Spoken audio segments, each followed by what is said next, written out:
G'day guys, how's it going? I'm Aaron Whitnall. This is ACWSport, and week 12 of the 2017-2018 Premier League season saw big wins for 6 of the top 7, some big results towards the bottom which resulted in a sacking, and obviously a big derby clash that saw North London turn red. And that is the best place for us to start, because Arsenal did beat Spurs 2-0, and let's face it, Arsenal were absolutely fantastic in this game. It's probably their best performance of the season so far, and you wonder whether or not this could be a real turning point for them, just simply because of things like the fact that against Man City, we saw them trying to press City, but it wasn't really working. In this game, however, we really saw them press Tottenham well, and also the thing that could get Arsenal fans really excited is that we saw Lacazette, Ozil and Sanchez all start properly together, really, for the first time.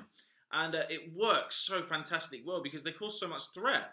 Saying that, Spurs at the same time weren't necessarily at the races. It wasn't their best performance by far.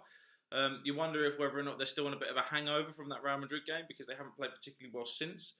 It's on their mind.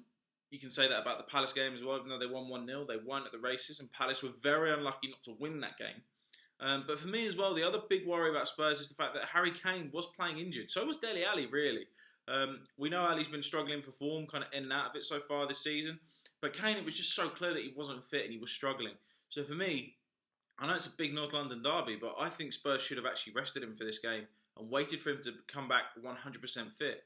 Because, all right, there's no news as to whether or not he's not going to be, playing against Dortmund or in next week's Premier League fixtures. But you could just see he was uneasy with his movements, and because of it, he was a step or two too slow, and it really took away some attacking edge from Spurs. But I mean, the stand-up performer for me for Spurs was Sanchez, the defender. He was absolutely fantastic. Speaking of Sanchez and Arsenal Sanchez, let's face it, even though Arsenal were brilliant, their first goal should never have stood. It was never a foul on Sanchez from Sanchez, but I mean, all credit to Arsenal. Mustafi's header was absolutely fantastic. But yeah, great win for Arsenal, and you just wonder whether or not this could be a turning point for them. But we will see next week when they travel to Burnley, who themselves are in fantastic form, picking up another win. They're now up to 7th and joint on points with Arsenal as well. What a season they're having. And just made their win against Swansea look incredibly easy, really. So it's going to be really exciting to see where Burnley can go this season, whether or not, who knows if they keep this form up. And, the top 6, let's face it, or top 5, let's face it, they've really been kind of struggling for, consistency. It's going to be really interesting to see whether or not Burnley, if they can just keep things ticking along, whether or not they can put some real pressure on that top 6. I doubt it, but we'll wait and see. Elsewhere, going back to the main kind of big clubs that we see in the Premier League, Manchester City picked up another away win. I mean, look, let's face it. The first thing that needs to be said about this game is that Vincent Kompany should have been sent off after 2 minutes. Vardy was clear through, and it was a poor decision from the referee. Leicester really gave Man City a fantastic effort, and they were unlucky to some part, but City just ooze too much class at the moment, and that's kind of why they're so unstoppable.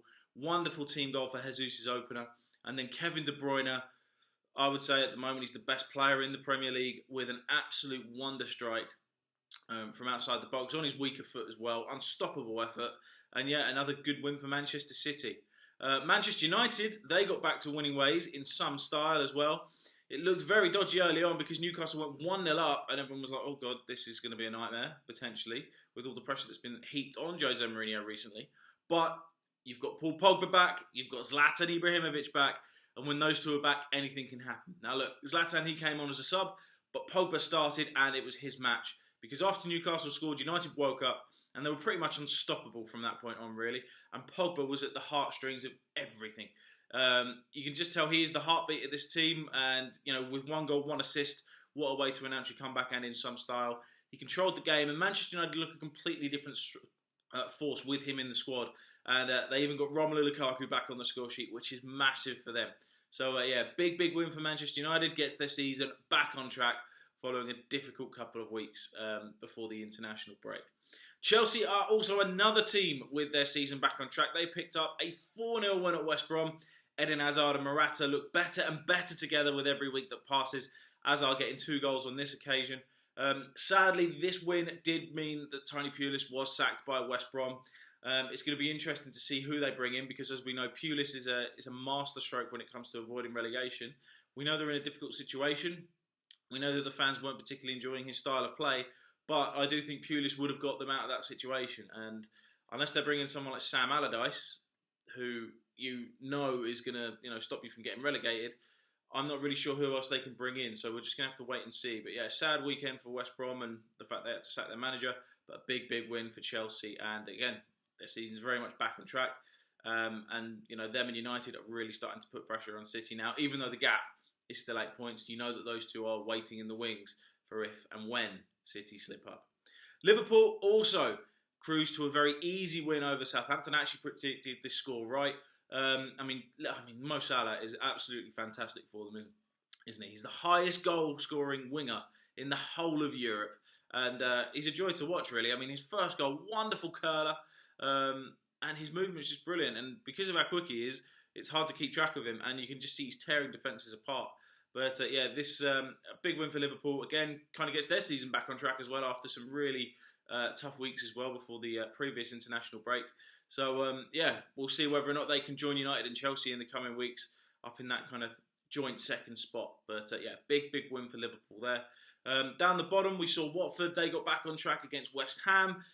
David Moyes' first game in charge. It was kind of same old story, really. West Ham were a bit unlucky to miss a few big chances.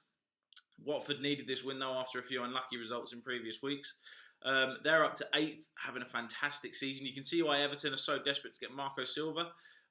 Whether or not he would want to go there right now, I think he's made it quite clear that he does, because he does see Everton as a bigger club.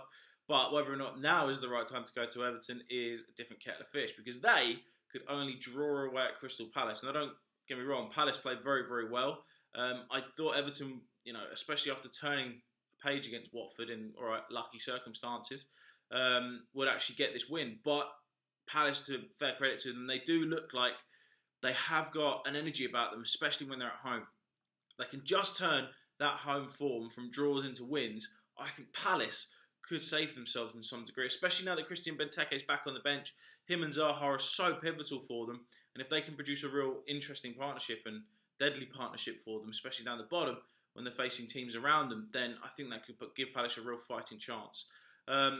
Elsewhere, we saw Brighton and Stoke. They drew 2-2 on the Monday Night Football, and it was a kind of result that you expected, really. Again, both teams, Stoke will be happy that they haven't lost because they've been really struggling for form recently. Brighton, they'll just be happy that they haven't lost. So I think both teams will be fairly comfortable with this result, really. But I think the biggest win for any of the teams down the lower end of the table this weekend was for Bournemouth. They picked up a 4-0 home win at home to Huddersfield, and the best thing about it was that Callum Wilson scored a hat-trick. It's great to see him back in the Premier League fold and scoring, because we know how good he is, especially after all the injury worries he's had. Let's hope he can stay injury clear, and let's see what he can really do this season for Bournemouth. So big win for them. And that pretty much sums up all of the results from the Premier League this weekend. Please comment below, let me know what were your major talking points from the weekend. Do you agree with any of the points that I've had to say?